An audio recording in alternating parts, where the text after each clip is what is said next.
Salut, c'est Bernard NG de Devcast et dans la vidéo d'aujourd'hui, nous allons faire du machine learning en PHP en utilisant la librairie RubixML. L'objectif de cette vidéo n'est pas de vous introduire au concept des machine learning, mais nous allons voir comment on peut utiliser cette librairie pour arriver à faire des tâches assez simples de classification ou des régressions. Mais avant, qu'est-ce que c'est que le machine learning? De manière traditionnelle, nous les développeurs, c'est que nous faisons, nous construisons nos logiciels en établissant des règles qui vont s'appliquer à des données d'entrée pour avoir des données en sortie. Mais à la différence, le machine learning, lui, vient, on dirait, faire l'inverse. Autrement dit, qu'est-ce qui va se passer? On aura des données d'entrée et on aura le résultat qu'on voudrait avoir. Et l'objectif est de trouver un moyen qui va faire en sorte de trouver les règles de manière automatique. D'accord? C'est la définition qui est ici mise en avant en anglais. Trouver des algorithmes qui pourront extraire automatiquement des informations importantes sous les données que nous avons. D'accord? Et pour ça, il y a plusieurs méthodes mathématiques qui existent déjà, que nous pouvons soit implémenter, soit utiliser avec des librairies qui existent. Depuis toujours, on a souvent utilisé le langage Python et toutes les librairies qui sont disponibles pour faire du machine learning. Mais depuis un certain moment, nous avons aussi une nouvelle librairie, RubixML, en PHP, qui va nous permettre de faire la même chose. Cette librairie est assez simple. Elle est constituée comme ci. Nous avons des datasets qui peuvent être labeled et unlabeled. Labeled, on va les utiliser pour faire de l'apprentissage supervisé parce qu'on va donner des exemples de ce qu'on voudrait avoir à notre modèle. Unlabeled, ça sera beaucoup plus pour de l'apprentissage en non supervisé et aussi pour faire de la prédiction sur notre apprentissage supervisé. On a des transformers aussi, si vous voulez faire du NLP et tout ce qui va avec. Et ensuite, on a des estimators qui sont justement ces algorithmes-là qu'on va utiliser pour construire notre modèle d'intelligence artificielle ou de machine learning. Les tâches que nous pouvons faire avec cette librairie, c'est de l'apprentissage supervisé ou de l'apprentissage non supervisé. Et pour l'apprentissage supervisé, on a de la classification et de la régression. Donc, nous, ce qu'on va faire aujourd'hui, c'est explorer cette librairie en faisant une simple classification. Donc, vous aurez compris, pour faire du machine learning, il faut avoir un dataset ou des données sur lesquelles on va se baser pour pouvoir ensuite faire une classification sur ces données-là. Alors, moi, je prends l'exemple qui est le plus simple d'introduction. On va se baser sur un dataset Iris qui contient des données concernant les fleurs. Et ici, on a trois catégories des fleurs. Et notre objectif sera, en fonction des dimensions des pétales, arriver à déterminer il s'agit de quelle catégorie d'iris. Donc, vous avez l'iris versicolore, satosa et virginica. Alors, le dataset, je mettrai le lien en description pour que vous puissiez l'utiliser, se présente comme ci.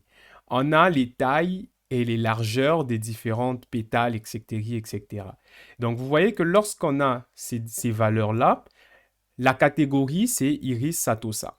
Et il y a plusieurs valeurs qui nous permettent de reconnaître la catégorie de la fleur.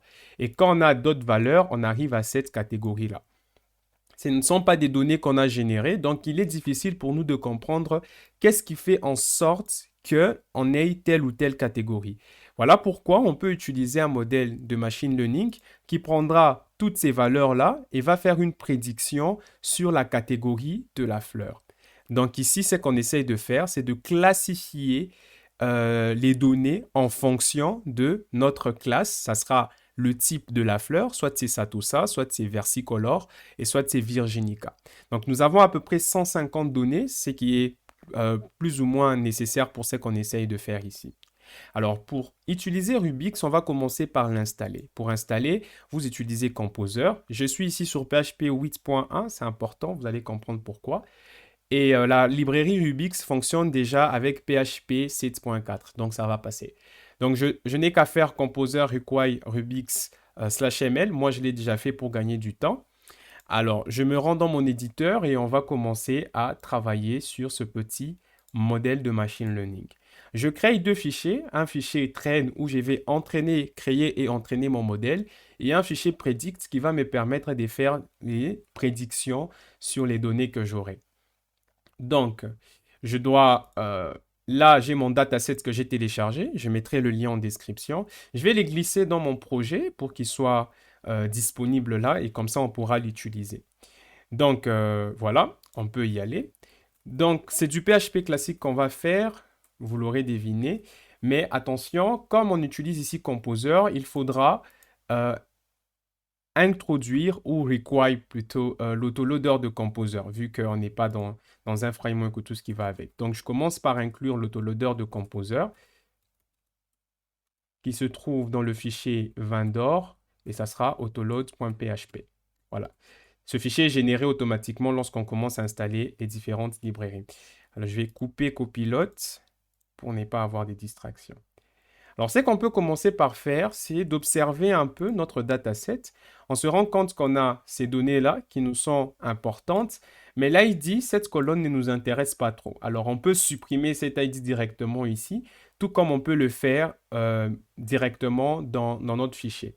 Donc, je vais créer une variable dataset qui sera au fait le fichier CSV que je voudrais importer. Pour ça, je vais utiliser la classe CSV qui est un extracteur, ce qui nous permet de manipuler, d'importer les données.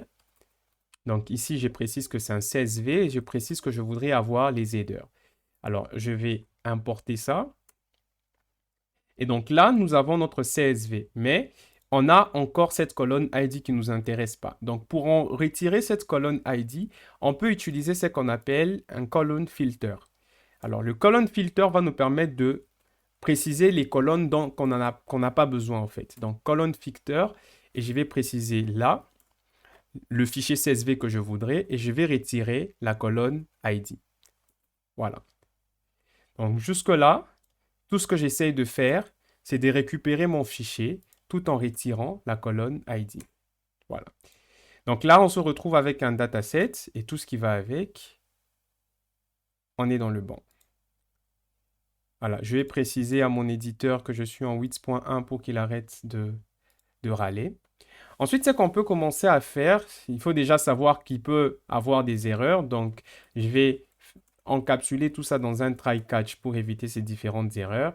Et si jamais j'ai une erreur, d'ailleurs, je vais rendre ça beaucoup plus explicite. Si j'ai une erreur, on va tout simplement afficher l'erreur. Alors, il y a un outil qui nous permet de mieux afficher les erreurs. C'est un logger qui s'appelle Screen. Donc, c'est une classe qui va nous permettre de faire un rendu visuel. Et ici, on peut dire qu'on a une erreur et on peut récupérer l'erreur sur l'exception de manière classique. J'importe ça aussi. Voilà. Maintenant, on peut continuer à faire notre traitement. Généralement, ce qu'on voudrait faire avec nos données, c'est les diviser en deux parties. Les données qui vont nous permettre d'entraîner le modèle et les données qui vont nous permettre de tester si le modèle généralise mieux sur des données qu'il n'a pas encore vues. Parce que quand on entraîne notre modèle avec les données d'entraînement, le modèle retient plus ou moins ces données-là. Et donc, il faudrait être capable de donner des données qui n'ont pas encore été vues par le modèle, si je peux le dire comme ça, pour être sûr que notre modèle généralise bien la classification. Donc, pour avoir les données d'entraînement, je vais appeler une variable training et je vais créer des données labeled parce qu'ici, rappelez-vous, on a directement les colonnes et on a aussi les labels, notre Y, et ça, c'est notre X. Donc ici, je vais faire labeled et je voudrais from iterator parce que dans le dataset qu'on a là, on peut récupérer l'itérateur dessus. Voilà, utiliser les itérateurs plutôt que les tableaux natifs en PHP, c'est beaucoup plus efficient parce qu'ici, on ne charge pas tout le tableau dans la mémoire. Vous imaginez que si on a énormément des données, ça peut être intéressant de sauvegarder de la mémoire. Alors, autre chose qu'on peut faire, vous remarquerez que ce fichier est un CSV et là, on a des valeurs numériques. Sauf que lorsqu'on importe ce fichier dans notre code PHP, les valeurs numériques sont converties en tant que chaîne de caractères. Mais nous, on voudrait être sûr qu'on manipule des valeurs entières, des chiffres en fait. Alors, dans notre cas, ce sont des floats. Alors, je peux appliquer ce qu'on appelle un numeric string converter qui va nous permettre de transformer toutes les données qui sont transformer en chaîne de caractères, les transformer en numérique, en valeur numérique comme telle. Donc, on va quitter de un 0.5 en string vers un 0.5 en float. Donc, je n'ai pas besoin de faire ça manuellement. Ensuite, je peux avoir mes données de test et ici, je peux récupérer sur mes données d'entraînement de manière random, de manière aléatoire. Donc, je vais dire randomize et je vais prendre, excusez-moi, 30 par exemple, 30 données. Donc, sur les 150 données que nous avons, moi, je vais garder 30 qui vont m'aider de faire le test de mon modèle. Donc, jusque-là, on est bon. Et là, ce qu'on peut faire, on a dit qu'on allait utiliser l'algorithme KNN qui est plutôt simple. Donc là, on a nos datasets. Et ensuite, on peut utiliser maintenant un algorithme pour faire le matching entre les deux. Alors, l'algorithme que nous allons utiliser. Alors, autre chose qu'il est important de préciser, labels ici fait directement la séparation entre le X et le Y. C'est important parce que lorsqu'on va commencer à faire les prédictions, on ne va pas donner notre Y, mais on va garder le X. Donc, cette classe fait déjà cette distinction entre notre target, donc notre label, et les features. Donc, ce qui est déjà intéressant. Alors, on peut avoir un estimator. Rappelez-vous, c'est ce qui va nous permettre de faire les prédictions. Et on va créer un nouveau KNeighbors estimator. On peut lui passer les nombres de voisins qu'il faudrait avoir pour arriver à faire une prédiction. Dans notre cas, on mettra 5 et on peut lui passer le kernel, c'est-à-dire la fonction qui sera utilisée pour calculer la distance qu'il y a entre les différents points. Ici, on va utiliser la distance euclidienne et je vais essayer de vous expliquer un peu à quoi ça correspond. Donc, là, ce qui se passe, je vais aussi importer ça. Et je pense qu'on est bon. OK. Alors, si on doit revenir un peu sur la visualisation, l'idée de l'algorithme KNN est que en partant d'un point, on va essayer de voir tous les points qui sont voisins. En tout cas, dans notre cas, on a dit 5. On va prendre un nouveau point. On voudrait savoir dans quelle catégorie elle est. Donc, le point, on va essayer de voir les 5 voisins les plus proches de ce point-là. Si on a un point qui se situe à ce niveau-là, et vous remarquez que les 5 voisins les plus proches sont des points bleus, c'est-à-dire versicolores, on va prédire que ces points-là appartiennent à la classe versicolore. Mais si on a un point qui se retrouve du côté vert là, on va regarder les 5 voisins les plus proches de ce point. On va se rendre compte que ce sont des points verts, c'est-à-dire que ce sera Satosa, Setosa. Et donc, on va prédire que ces points-là est dans cette catégorie-là. Donc, c'est un peu ça. C'est de cette manière-là que fonctionne l'algorithme KNN. Donc, à ce niveau, on n'a plus besoin de se compliquer la vie. On a déjà les nombres de points qu'on doit considérer pour arriver à faire la prédiction. Et on a la formule qui nous permet de calculer les nombres de calculer la distance entre les différents points. Et ici, l'algorithme, c'est KNearest. Voilà, ce n'est pas l'autre là. Il faut faire attention, c'est très important. Alors, là, on a notre algorithme et on va maintenant essayer d'entraîner pour avoir un modèle. Donc, sur notre estimator, on va train, il y a une fonction train, et on va lui passer le dataset. Attention, le dataset qu'on passe, c'est le dataset d'entraînement. Sur ce dataset, qui est 150 lignes, on a retiré 30 lignes, c'est-à-dire qu'ici, il y a 120 données. Super. Alors, avec ça, c'est tout ce qu'on a à faire ici, hein, vraiment pas grand-chose. On peut maintenant faire une prédiction. Donc, on va faire prédiction. Et on peut utiliser notre estimator pour faire une prédiction en faisant predict. Et je vais lui passer les données des tests. Alors, ce que je fais, les données des tests, rappelez-vous, c'est ce qui va nous permettre de tester si notre modèle généralise bien. Parce que les données qui sont dans notre test dataset n'ont pas encore été vues par notre modèle lors de la phase d'entraînement. Autrement dit, les exemples qui sont dans notre test dataset n'ont pas été utiles ou utilisés lorsqu'on entraînait notre modèle. Donc, c'est un peu comme si c'était des nouvelles données. Alors, pour savoir si notre modèle performe bien, où notre modèle est performant, a des bonnes prédictions, on peut utiliser ce qu'on appelle des métriques. Alors, en machine learning, il y a plusieurs métriques et une métrique qu'on peut utiliser souvent, c'est soit voir l'erreur, soit voir l'accuracy. Alors, l'accuracy, c'est une fonction simple. On va prendre les valeurs true positive divisé par true positive plus false positive. Donc, en français, c'est beaucoup plus compliqué à expliquer, mais j'espère que vous me suivez. Alors, on va avoir un score de accuracy. Donc, je vais faire ici new accuracy. Et vous voyez que c'est une métrique qui nous permet de faire de la validation. Donc, sur cette métrique, je peux calculer un score sur mes prédictions et en tenant compte de mon testing dataset pour récupérer le label. Donc, labels. Voilà, c'est tout ce que j'ai à faire. Et ça va me permettre d'avoir un score pour voir à quel point mon modèle est correct, si je peux le dire comme ça. Et je peux utiliser encore la sortie d'écran pour afficher ça, info, et je veux dire par exemple accuracy is, et je vais passer mon score. Donc là, on vient de finir notre première étape. Donc pour récapituler un peu ce qui se passe, on commence par prendre les données que nous avons, ces données qui sont au même niveau. Si c'est dans un sous-dossier, vous passez le sous-dossier, etc. On retire l'ID parce que ça ne va pas nous servir. Ensuite, on divise notre dataset en deux datasets, le training dataset pour l'entraînement et le test dataset pour la validation, pour tester en fait. Ensuite, on utilise notre estimator, qui est en fait l'algorithme qu'on va utiliser pour faire les prédictions. Et ensuite, on entraîne notre modèle. C'est ici que la phase d'entraînement se fait. Et après cette phase d'entraînement, on peut faire de la prédiction. Donc, avec ça, on peut essayer de lancer tout ça directement avec du PHP. Donc, je vais essayer de le faire en ligne de commande pour que ça soit beaucoup plus visible. Donc, je peux directement faire PHP train.php. Et vous voyez qu'ici, on a une accuracy de 93%. 0.93, c'est déjà énorme, en fait. Donc, si je recommence, ça va me donner presque la même valeur, mais là, on a 1, c'est ce qui est assez rare. Vous n'aurez jamais 1 en machine learning, ça c'est sûr. Mais quand même, on voit que notre modèle est quand même beaucoup plus performant.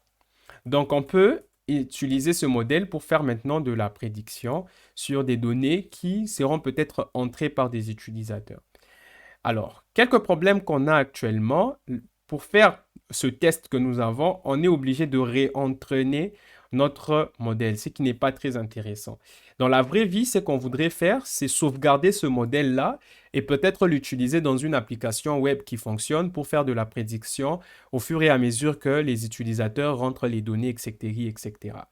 Donc, ce qu'on peut faire, c'est plutôt qu'utiliser directement notre modèle ici, on va utiliser un modèle qu'on peut enregistrer en fichier qu'on pourra importer plus tard.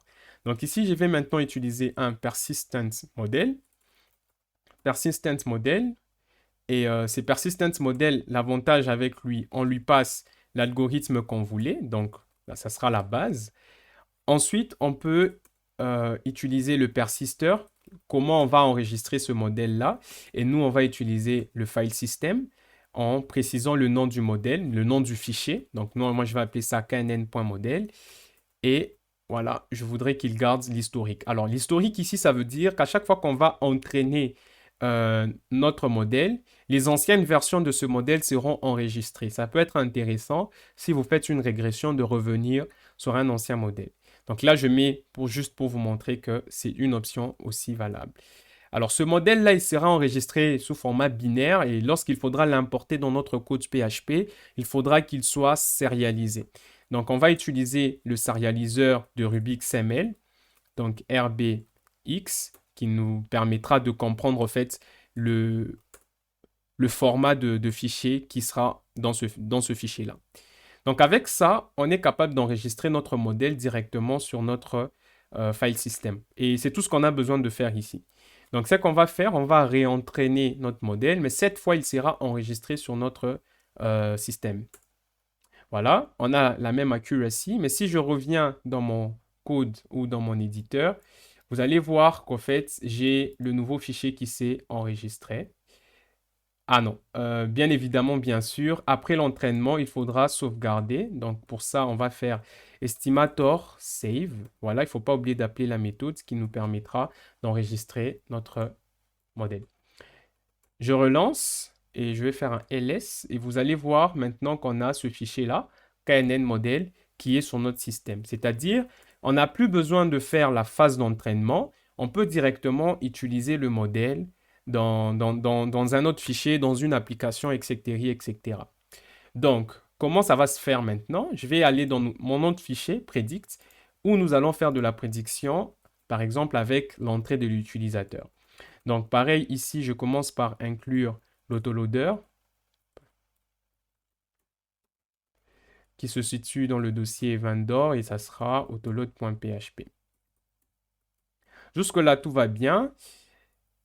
Alors, nous, on voudrait qu'un utilisateur puisse saisir les différentes valeurs que nous avons ici. Là, elles viennent d'un fichier. Moi, je voudrais saisir ces valeurs-là et laisser mon modèle prédire il s'agit de quelle espèce.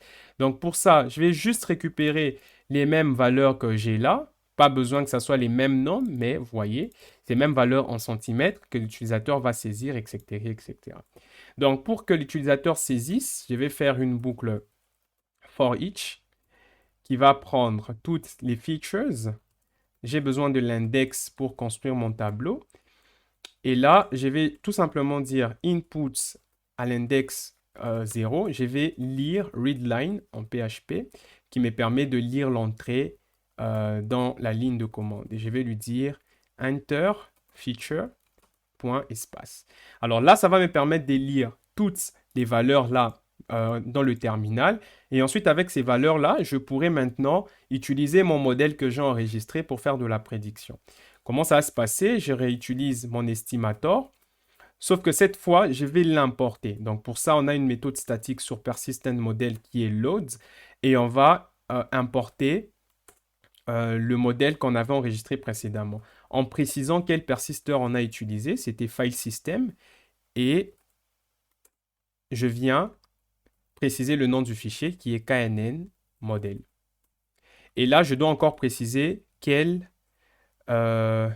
serializer j'ai utilisé pour enregistrer ce modèle-là pour qu'il soit capable de désérialiser le modèle et de l'utiliser. Voilà. Maintenant, on a notre estimator. On peut faire de la prédiction. Et là, on va faire prédiction. Ça sera notre estimator. Et on va predict. On va maintenant passer toutes les données que l'utilisateur a rentrées. Sauf que là, on ne peut pas passer directement un tableau. Non, la RubixML fonctionne avec des itérateurs. Pour ça, on va créer un nouveau dataset, cette fois qui n'est pas labeled. Donc, unlabeled. J'y arrive. Unlabeled. Et je vais passer mon tableau d'input dans un tableau. Voilà. Alors, les prédictions vont être retournées sous forme de tableau. Moi, je voudrais récupérer directement la toute première valeur et ça sera là, à la position 0. Et donc ici, je peux maintenant afficher quelle est la prédiction que le modèle a fait des données qu'on lui a passées. Alors, prédiction, ça sera prédiction et je peux faire un retour à la ligne pour que ça soit clair. Donc voilà, maintenant, on a déjà entraîné notre modèle et enregistré. Je peux maintenant faire php train.php. Non, php predict.php. Et là, on me demande d'entrer la valeur ici. Bon, moi, je vais prendre une valeur à côté ici parce que voilà, je ne sais pas trop quelles sont les valeurs qui peuvent être valides. Voilà. Je vais essayer de prendre les valeurs qui sont ici.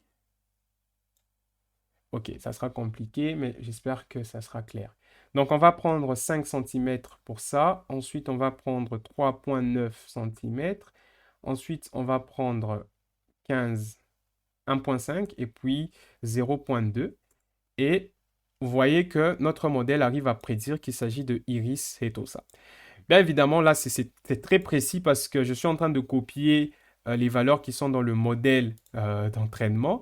Donc, on va réessayer de faire une prédiction avec des valeurs au hasard. Donc, je vais prendre 6, 3, 4, 3. Et on me dit que ça, c'est Virginica. Donc, vous voyez qu'ici, on a su mettre en place du machine learning en PHP avec une simple application. Pour récapituler ce qu'on a vu, on a commencé par définir le problème qu'on avait. Donc, on a 3 types de fleurs et on voudrait qu'avec les différentes métriques de ces fleurs-là, qu'on arrive à les classifier. Donc là, le modèle, qu'est-ce qu'il fait? On lui donne les différentes valeurs et lui, il arrive à dire de quelle catégorie il s'agit. Vous allez remarquer qu'on n'a pas mis de condition pour dire lorsque cette valeur est entre telle valeur, voilà, ça nous donne ça. On n'a pas codé les règles.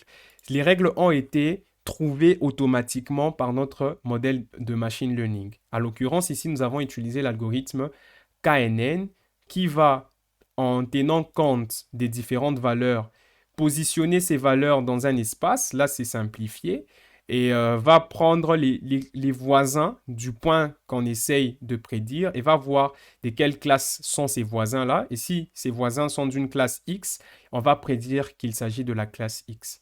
Voilà comment on peut utiliser RubyXML pour faire du machine learning. Vous voyez que c'est une librairie assez simple. Il n'y a vraiment pas beaucoup de trucs pour l'instant. Et donc, pour des cas assez simples comme de la recommandation sur vos sites PHP, ça peut être intéressant de faire du machine learning. Ça ne consomme pas beaucoup en mémoire. Et si vous regardez sur le site, en utilisant les extensions qu'il faut pour faire, par exemple, les calculs avec les tensors, ça va vraiment beaucoup plus vite. Sachant qu'ils ont testé ça sur le dataset MNIST, qui est un peu du computer vision avec des réseaux des neurones, ce qui est quand même intéressant. Donc, pour aller plus loin, vous pouvez utiliser Rubix Server. Comme ça, notre fichier KNN va tourner sur un serveur et avec une API REST, on pourrait avoir ces prédictions-là. Ça sera peut-être l'objet d'un prochain tuto. Donc voilà les gars, donc on peut aujourd'hui faire du machine learning en PHP et j'espère que vous avez trouvé cette vidéo intéressante. À la prochaine.